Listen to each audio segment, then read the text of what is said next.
Knowledge is true opinion. It's Leighton Smith On 0800 80 1080. on News Talk ZB. You can forget the phone number for a little while, but the email is leighton@newstalkzb.co.nz. Text on 9292. Dr. Peter Boghossian's main focus is bringing the tools of professional philosophers to people in a wide variety of contexts. He's got a teaching pedigree spanning more than 20 years. 30,000 students have passed through his halls. He has taught in prisons, in hospitals, in public and private schools, seminaries, colleges, universities, Fortune 100 companies, and small businesses. His fundamental objective is to teach people how to think through what often seem to be intractable problems. Peter Boghossian teaches critical thinking, the philosophy of education and moral reasoning at Portland State University in Oregon. He's a speaker for the Richard Dawkins Foundation for Reason and Science and the Centre for Inquiry and Secular Student Alliance. Big introduction. Good morning. Good morning. Thanks for having me. You're at the tail end of a fairly long tour around Australia and New Zealand. How's it gone? 2 of the best months of my life. Reason? Absolutely. The people have been fantastic, very kind, very thoughtful people, very engaging. I've had some debates I've thoroughly enjoyed and talked to them. I think it's the people. This is only my second day in New Zealand, so I've been. I'm always struck by how kind and how thoughtful people are. And Oregon, from whence you come, makes a very good Pinot Noir, I might add. They do. I'm sure you know. Now, you're lecturing tonight, you're talking tonight at the Owen Glen building at Auckland University at 6 o'clock. And the subject of your discussion is deprogramming jihadists. That's correct. And I'd also like to say that I encourage people who have different opinions to come and we'll make sure they get to ask the first questions during the Q&A. Let us start, though, with critical thinking, something that you obviously think is very important, something I also think is very important. There is a great lack of it. There's a great lack of teaching of it. Why is it so? Well, that's a really good question. I think in order to say that somebody is thinking critically, in order to even make that kind of a judgment, we have to be willing to say that some ideas are bad and some ideas are wrong, and we're often not willing to do that, whether it's because of politeness or we don't want to hurt someone's feelings. But it is a fact, I would hope that we can both agree, that some ideas are wrong and do not lead to human flourishing, and some ideas just don't comport with reality whatsoever. And if we're not willing to say that, then we can't advance that conversation. But is it possible for people to use critical thinking and still come to different conclusions? Absolutely. That's called democracy in a sense. It's messy, and two people can look at the identical body of evidence and then have different opinions about what should be done politically from that evidence. The problem is that when people don't formulate their beliefs on the basis of evidence, or they extend their confidence in a belief beyond the evidence that they have. Where does common sense come into this equation? I don't really know. I don't really think there's a... It depends. It's a difficult question because it depends how you define common sense. I'll tell you what does come into the equation: honesty, sincerity, authenticity. If your ideology doesn't comport with the facts, then you have to let your ideology go. You have to look at the evidence and formulate your beliefs on the basis of evidence. But we get a great deal of disagreement over what the facts are. I mean, that's fine. There's no problem with a disagreement over the facts. Anthropogenic global warming would be a perfect example of that. There's no problem about a disagreement over the facts as long as one is willing to revise one's beliefs on the basis of the evidence. That's the key. Being trustful of reason. And that's an attitude, by the way. That's a disposition that people have. If you're willing to revise your beliefs when new evidence comes in, then that's one of the hallmarks of being rational. But how does one know whether the evidence is actually correct? Well, ultimately, you really don't. You do the best job that you can, and you try to be honest, and you try to challenge the evidence. And the problem that people make is they have an idea, and then they seek out things in their, to use a big word, epistemic landscape. They seek things to make it true. But what you should be doing is seeking out information to make it false, to falsify the beliefs you have. That prevents you. It's like a prophylactic from believing everything you think. But just on anthropogenic global warming, your view is? Oh, that is a fantastic question, but this could take up the whole hour. Here's my view. It won't. It won't, but here's the view. By what basis does somebody make a judgment that the Earth is warming? Now, I'm not a climate scientist. Do you have a background in climate science? Interest. But Not in climate science, no. So it's a fairly complicated issue, and it's so complicated that we don't really. And I'll speak for myself because I don't know what your background is. It's so complicated that I don't even know what I would need to know in order to make that judgment. So why is it that the idea of whether or not the Earth is warming is so politically fractured? Well, the reason is because people don't formulate that belief on the basis of evidence. They formulate that belief on the basis of ideology. And we need to get beyond the ideology and look at the evidence. But anthropogenic global warming, anthropogenic just means human-caused global warming, is a great example of that because the evidence is so complicated, one really does need a specialized skill set to understand and interpret that data. So then what we need to do is we need to look to the evidence. We need to look to how the experts evaluate and examine that evidence. But it shouldn't be the case, and I can only speak for the United States, I can't speak for New Zealand, but it shouldn't be the case that most Democrats think the Earth is caused by humans, particularly carbon and methane, and most Republicans don't, because that shows you that it's an ideological issue and not based upon the evidence and the facts and the evidence. So people aren't being honest with themselves. They're extending the warrant of confidence beyond the evidence. So what point of view arrived at? This is you. Yeah, so I'm going to give you my answer to the question, and it has more syllables and it's more cumbersome, but it's more honest. I don't know whether or not the Earth's warming is caused by humans. Here's what I do know, that the majority of people who are situated to make those decisions think there's an extraordinarily high degree of 95% likelihood, and that's how science works. They believe that the Earth's warming is caused by specifically burning fossil fuels and carbon. But I am not situated to make that judgment, but I will defer to the convergence of those experts. Isn't that giving up? Giving up what? Or just surrendering to authority? No, it's being humble about what I claim to know. And did you notice that I didn't use the word know there? Because to use the word know, it means that I'm situated in a position by which I can make that judgment. And we need to be more humble about what it is that we claim to know and not pretend to know things we do not know unless we are actually climate scientists. After the break, more, 14 past 10. News Talk ZB, it is 17 after 10. Professor Dr. Peter Boghossian is lecturing tonight. Is it lecture or talk? What do you want to call it? It's your talk, your lecture. A talk with an interactive Q&A. You can call me Peter. A talk with an interactive Q&A. All right. And it's on at 6 o'clock tonight at the Owen Glen Building, Auckland University. Critical thinking, something that we both agree on and think is very important. How do you teach it? When should you teach it? At what age do you start teaching kids critical thinking? And how much does critical thinking play, or should it play, in any individual's life? It's an indispensable part of anybody's life if they value truth and they value their own flourishing. So here's the thing, the bottom line about critical thinking is it's a skill set and an attitude. And the most difficult thing about critical thinking is to teach people certain attitudinal dispositions, and we just spoke about that a minute ago, to be trustful of reason, to value belief revision, to be inquisitive about things. My personal opinion is that is always taught by teaching the Socratic method, which is taught by asking questions instead of telling. So it gives people an ownership in their own ideas. So when you ask people questions, it's much better than just giving people certain facts to memorize. Now, that doesn't mean that there aren't facts to memorize. For example, physicians need to know certain facts about A1Cs, blood levels. But when you ask people questions in such a way, a systematized way, you can help them become more reflective about those beliefs, to think critically about them.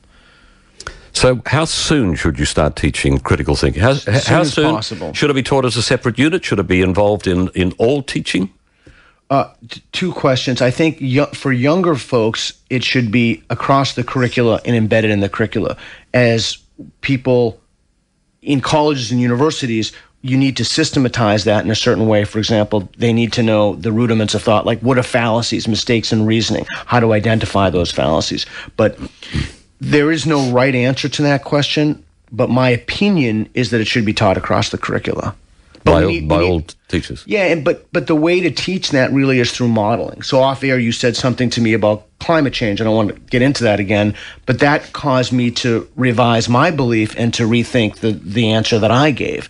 And again, that's not a skill set. That's a disposition. The value of being honest with yourself and not rigorously clinging to an idea, but genuinely wanting to find out what's true. Yeah, and truth is the most important thing of all. Absolutely. Even if it offends you. Yeah, and even if it hurts your feelings, you have to ask yourself what your commitment to truth is. But everybody believes they know the truth. Well, not everybody, but most people believe that they know the truth. The number of people who say to me, this is a fact. And it's not a fact. It's an opinion. And opinions get mistaken for facts. You're not entitled to your own facts. Correct. So then the question is, getting back to our earlier conversation, if two people look at the same pieces of evidence, why is it that they come to different conclusions?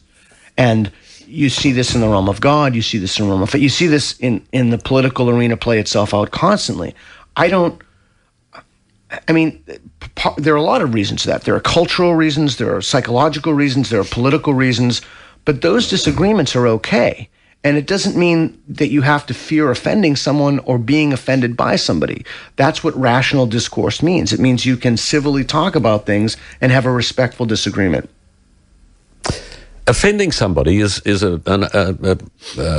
another area of interesting development, because we are moving into a society, into a culture where whatever you say to me is my choice as to whether I find it offensive or not. Right. If I find it offensive, then you're in trouble.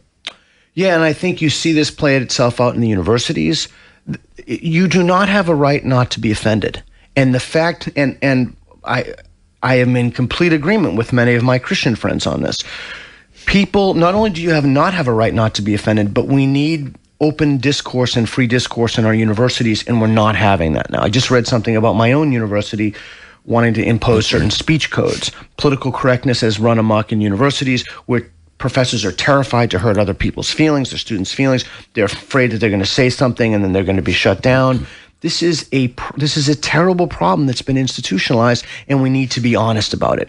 And the first step to solving any problem is to be honest, and we're not being honest about our problem. We can't even talk about Islam. We can't talk about race. We can't have honest discussions because we're so afraid, and faculty in particular are terrified that complaints will be filed against them and they'll be formally reprimanded by the administration. How did we arrive at this point? That is a great question. So if you look at it's a long question. If you look at the sorts of people who want to shut down my talks, this talk will be an exception tonight because it's about something people with whom normally I would have substantive disagreements about, for example, the nature of morality or the nature of reality, will be completely on board with this talk. The only people who want more jihadis are other jihadis. Nobody else wants more jihadis. But if you look at the people who want to shut down my talks, by and large, there are people on the left. And I just had a talk with my host, Chris, about this. There really is a schism in liberalism that's going on right now. And part of that is the desire to impose speech codes and the desire to prevent people from saying certain things that could alienate or offend other people. And we need to stop that, and we need to stop that now.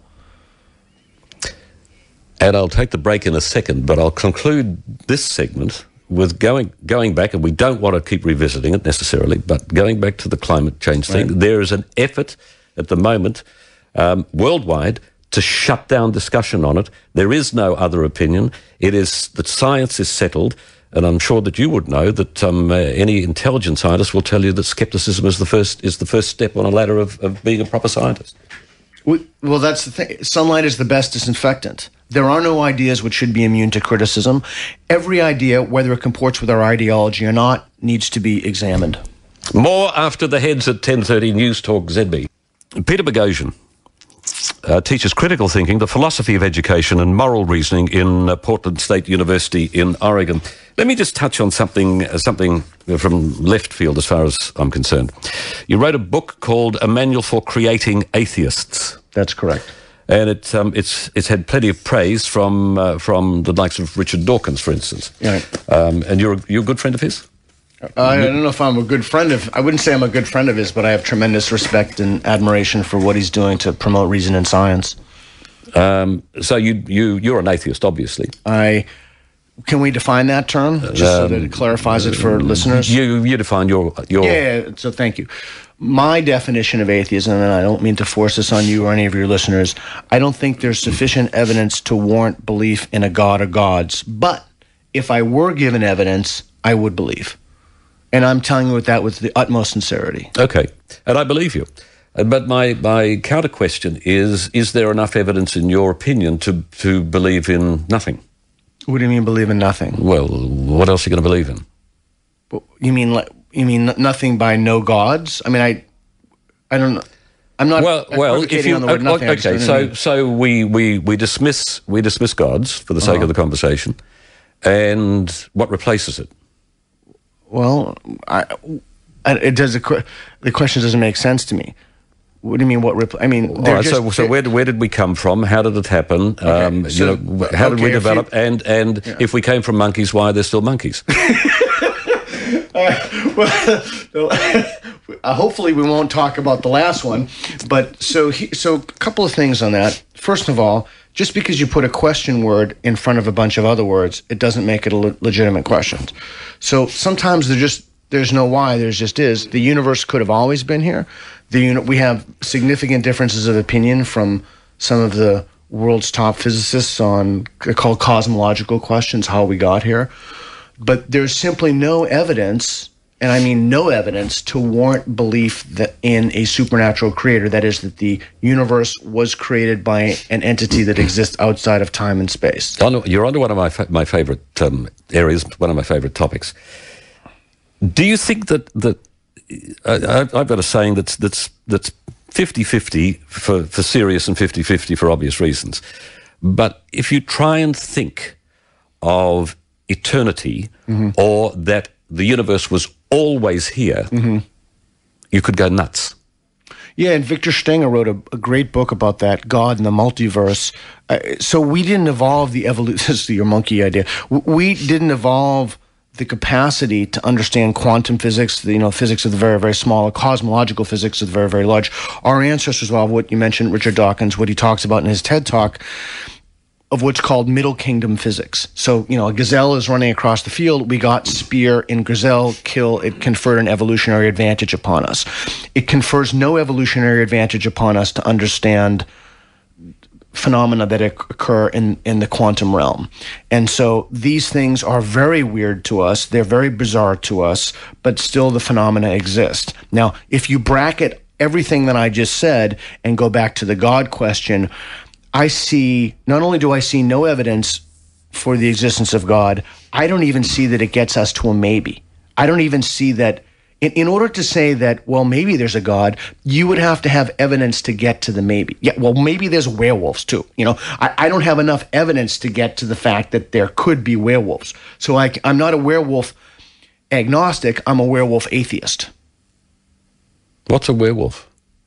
Oh, these, don't you guys must have. I know what a werewolf, I know what it is. I'm just wondering whether a werewolf is a human or a transhuman, or whether I don't know, since the whole thing is made up anyway, it doesn't make any sense anyway. Yeah. Well, so it's anything you want it to be. Well, yeah. Which is a bit like God. Well, because there are so many variations. Yeah, that's right. And the problem is that people think that their God intervenes or either currently intervenes or has intervened. And the problem is that they make claims about the world. They make claims about talking snakes and people walking on water, or Joseph Smith and the plates, or Muhammad flying to heaven in a winged horse, although that is not explicitly in the Quran. So, that was a dream. Yeah, well, you can leave the Abrahamic traditions and look at other things, but people are making claims about the nature of reality, and those claims are simply unsubstantiated. And that's my problem, because you and I both value truth, and I want to know it's true. And again, I have no axe to grind against any of these things. I just want evidence for them. The word when we return is faith. News Talk to me. It is 20 to 11. We've got a few more minutes left with Peter Boghossian. Faith was the word I left hanging.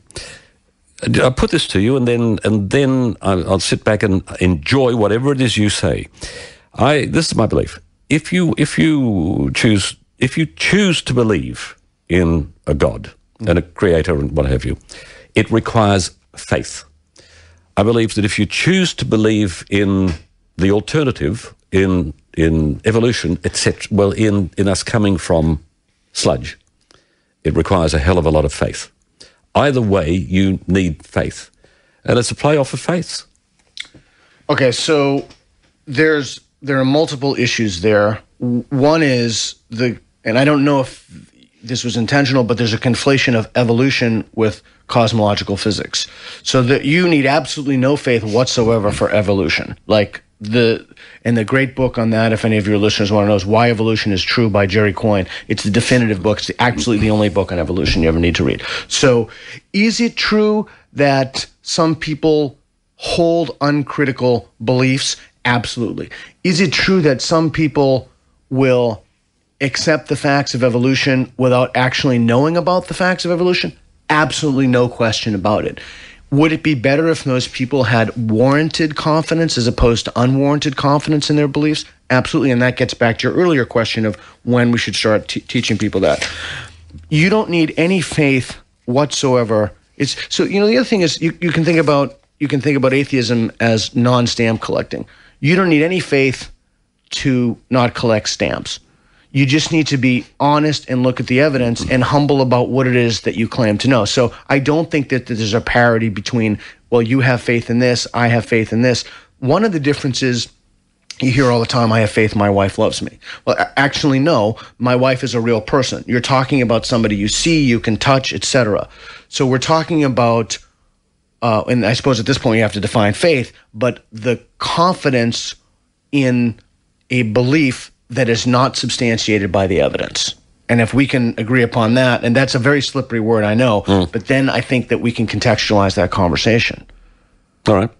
So, deprogramming jihadists. Right. How do you approach it? Well, hopefully people will come to the I'm a lecture jihadist. tonight. I'm a jihadist, right? Right. And I want to kill everybody. Okay.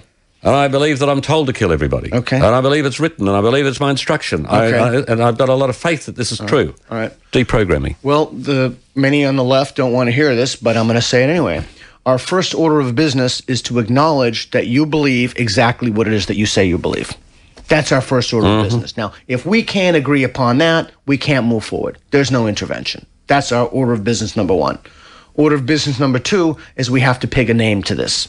We have to have some kind of a name for what it is that we're doing. We have names for every other intervention you can think of, but it's too politically incorrect to have a name for deprogramming jihadists. So we have to acknowledge that you believe exactly what you say that you believe, and that then we have to name it. So if you and I'm going to pause before I say anything else. If you and I can agree upon that, then I'm happy to continue with my answer. If we can't agree on that, that's the rest of our conversation. Let's agree. All right, we agree. So then we need to divide it into two types of categories. One is the micro, so you're a jihadist and I'm sitting across from you, and the other is the macro. And the macro is like a propaganda campaign. So those are very different types of interventions.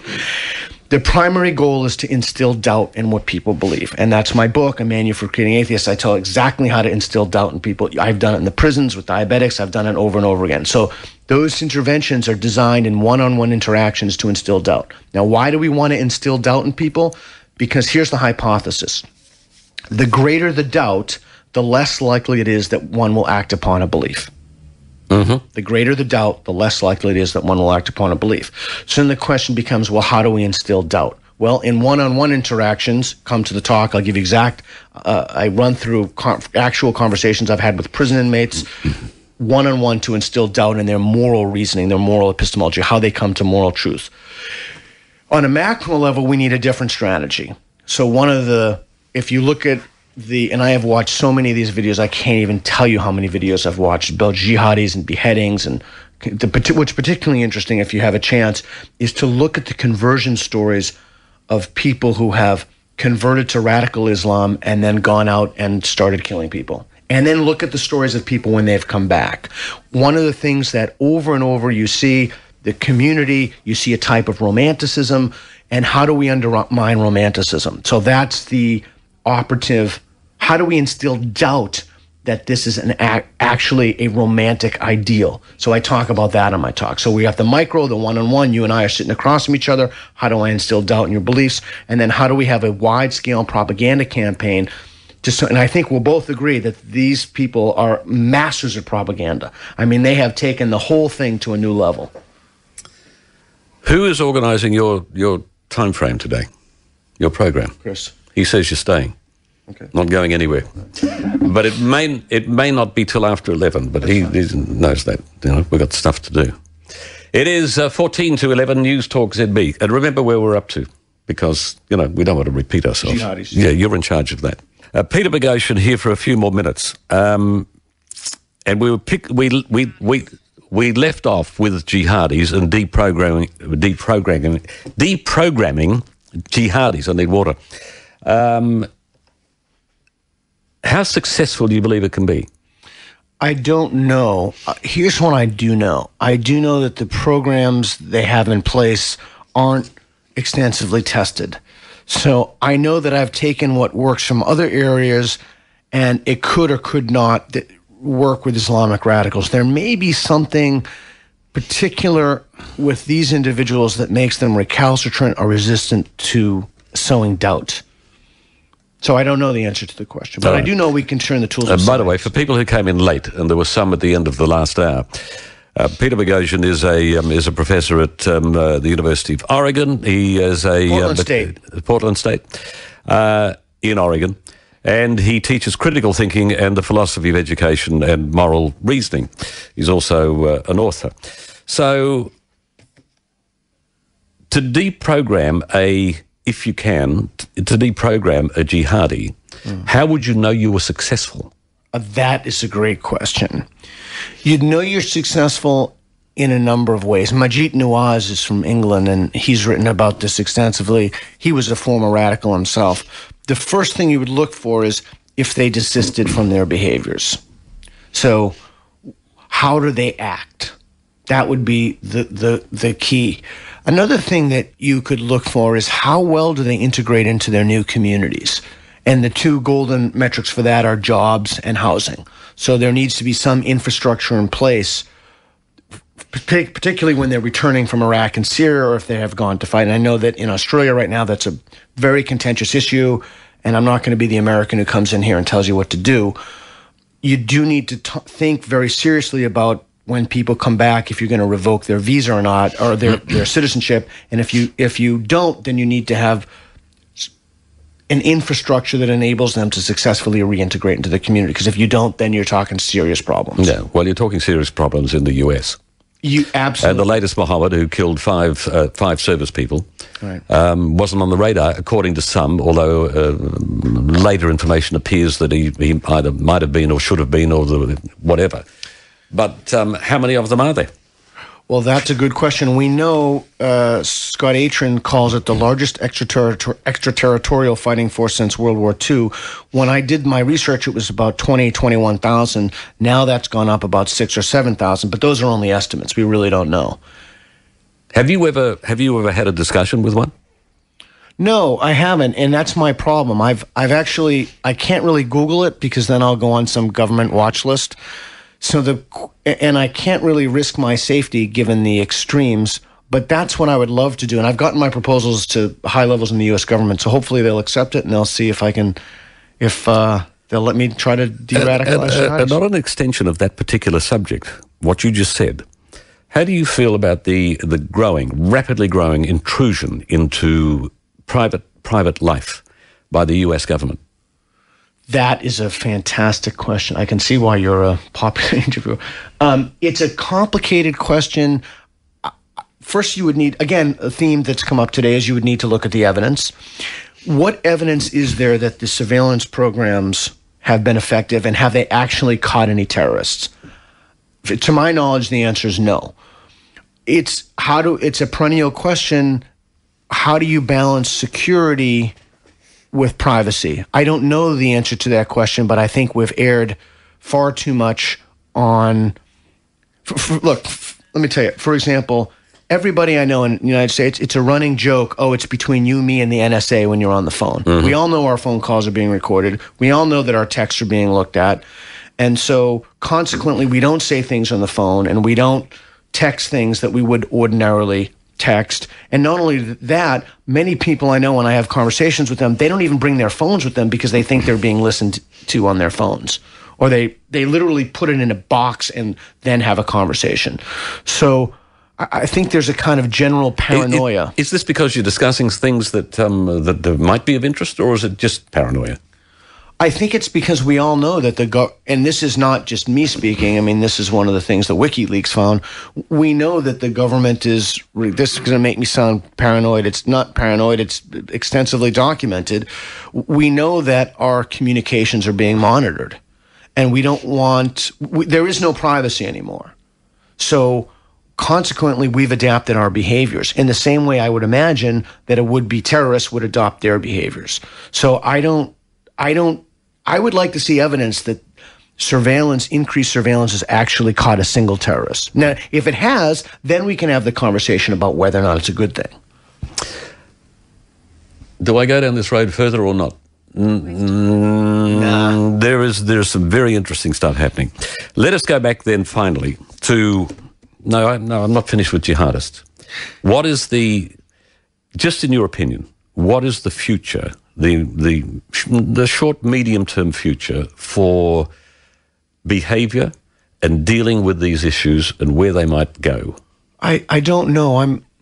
I'm as long as we fail to be honest about the problem, I'm not optimistic. And I think we've created a culture in which not only can we not talk about these things, but if you talk about them, you're somehow a bad person, or you have a moral problem because you want to talk about something. We've created a culture, particularly in our universities, where even asking certain questions makes you a bad person, and that the subject of smears and your moral character is called into question. And as long as these cultures are in place, we will never solve this problem because we can't address it. And we need to be really honest about what's going on, and we're not honest about it. Because we're scared to be honest. And I'm not talking about me or you, I'm talking about generally. And that's the thing. So I'm in here, and we have very different opinions about a why. But I'm sitting in here, I'm talking to you. We haven't come to fisticuffs. No one's punched each other. You made a joke about giving me a bottle of wine off air. We have very substantive disagreements, but that's what people do in civilized societies. We need a call for more civility so we can have these conversations with people with whom we disagree, and we've lost that, and we need to get it back because the stakes are just too high. And my audience will know, the regular listeners will know, that I have talked more than once about the civil society and its disappearance. Right. One more segment after the break. Professor or Dr. Peter Boghossian, and 3 or 4 more minutes. You mentioned the schism in US universities. Expand, please. Yeah, I think there's a schism in liberalism about free speech. There's a little clip I'd recommend. It was the Bill Maher, Sam Harris, Ben Affleck clip. It's about 15 minutes. Yeah. It's one of the... Have you seen it? Did I see it? Yes, I did see part of it. Yes. Yeah, it's fantastic. And I think that speaks to each individual was trying to reclaim the moniker of liberalism. Well, what does liberalism mean? And Ben Affleck was accusing Sam and Bill of being racist. Well, obviously Islam is not a race. You and I would both agree on that.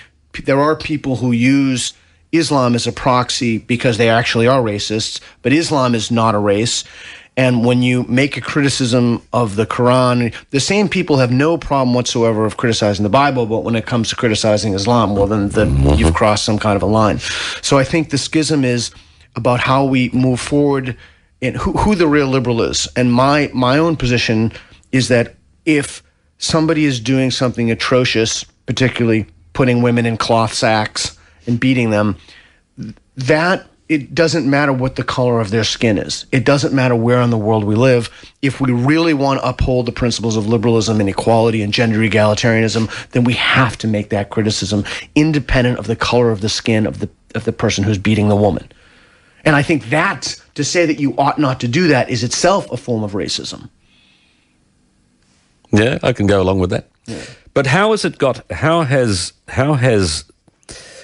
the censorship that exists now, the inability to, and therefore, and accompanied by the unwillingness to raise issues, to talk about things, to make mention of anything, to put a foot wrong, how has that gained such a foothold in the United States? That's elsewhere as well. Question. Yeah, I think it emerged out of political correctness in the late 80s, early 90s, and there are certain things, and for good reason. You can't have somebody going in there and, calling someone the N-word or what have you.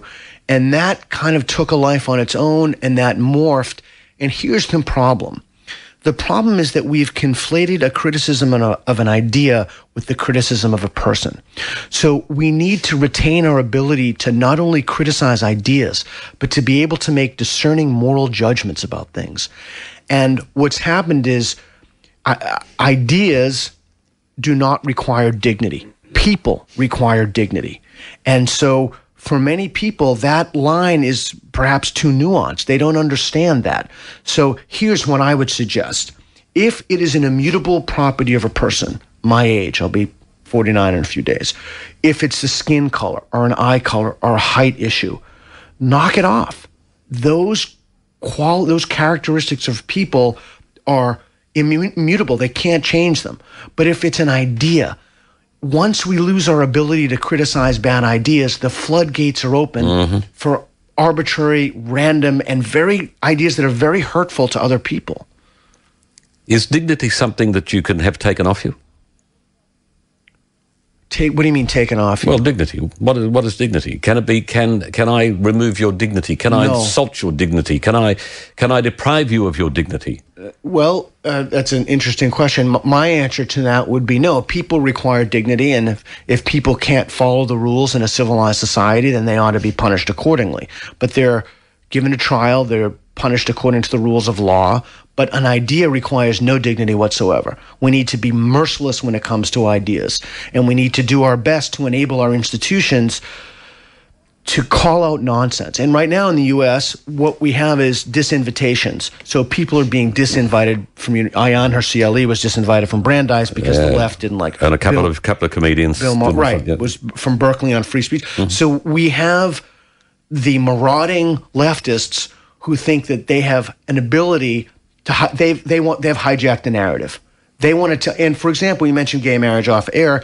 My friend Michael Shermer had a debate with a Christian apologist, Frank Turek, who Michael Shermer has come out repeatedly in the side of gay marriage, and Frank Turek has come out repeatedly against gay marriage. And the left is you can protest anything you want, but they wanted the debate shut down, and they started yelling because they didn't want someone with that view to air it, and that's wrong.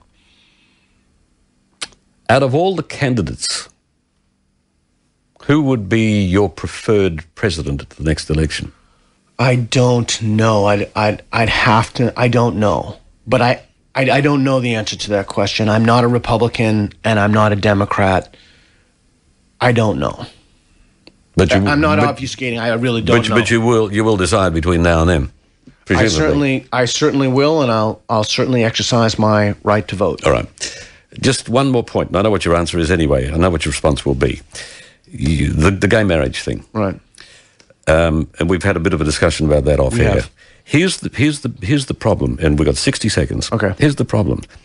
Now that it's been legitimised in your country, and it is here, but now that it's been legitimised in your country, it is compulsory to accept it and to envelop it, to love it. And if you won't make a cake for a gay wedding, or you won't be a photographer, you'll get shut down, you'll get pilloried, you'll get your reaction. Well, you either buy the fact that that's an immutable characteristic or not. I would say even if it's not an immutable characteristic, it doesn't matter. But if somebody wanted to buy a cake, didn't want to serve black people cakes, you would say that's reprehensible. So why would it be any different based upon one sexual Because it's not a orientation? matter of serving cakes. Yeah. The cake shop would serve anybody. Yeah. They wouldn't make a cake and put any writing on it that went against. I'm talking about for gay marriage. It was in Oregon. That anything that went against their religious belief. So they're being deprived. But holding a religious belief doesn't give you license to discriminate against. After the break, you can give me an answer to that. News Talk to me. It's 11:27. The professor has just asked me a question. I'll give him the answer afterwards because it was a good one, and there's a very good answer. Here's the point, and I'll reframe it. Okay. How long before a church, a minister is set up, who won't do a gay wedding, and is pilloried, taken to court, charged? How long before that happens, and should it happen? Well, can I offer a heuristic or a way to think about it? As long as you're quick. Instead of substituting women or gay, just substitute black, and then you got your answer. Is it right for certain men not to shake the hands of women? Well, just put the word black in there. Is it right for certain men to not shake the hands of blacks? Well, you have your answer. Is it right for people to not perform weddings for blacks? Well, is it right for... So whenever you hear the word gay, just substitute the word black, and then you have your answer. Can't agree with it. That's okay. It's not the same. Well, we have that conversation. We're going to have to disagree on that particular point. Now, the professor... Peter. Peter Boghossian is... I like professor. Anyway, Peter Boghossian is speaking tonight at room B3, the Owen G. Glenn building at the Auckland University at 6 p.m. And the subject is... Jihadis and Islam in doubt. And it might go anywhere. It could go anywhere, and I hope people come in the Q&A. Can I just leave with one thing very quickly? It says B3 here. Sorry, what did you say? Can I say one thing very quickly? So I think what's really important to hit on another theme is the civility that we've had here today. We've found agreements. We may have substantive disagreements and things. My feeling is that we're far closer on moral issues than maybe most listeners would think. We might have disagreements over gay marriage. Neither one of us want to throw homosexuals off of buildings. We might have substantive disagreements about how the cosmos got here, but we both value being kind to people. We both value truth and reason and rationality and critical thinking. And I think when you live in civilized societies, it's okay to have disagreements with people. But those disagreements must be handled in an adult manner with civility and integrity and honesty when you deal with people. So thanks for the interview today. My great pleasure. 11:29 News Talk ZB.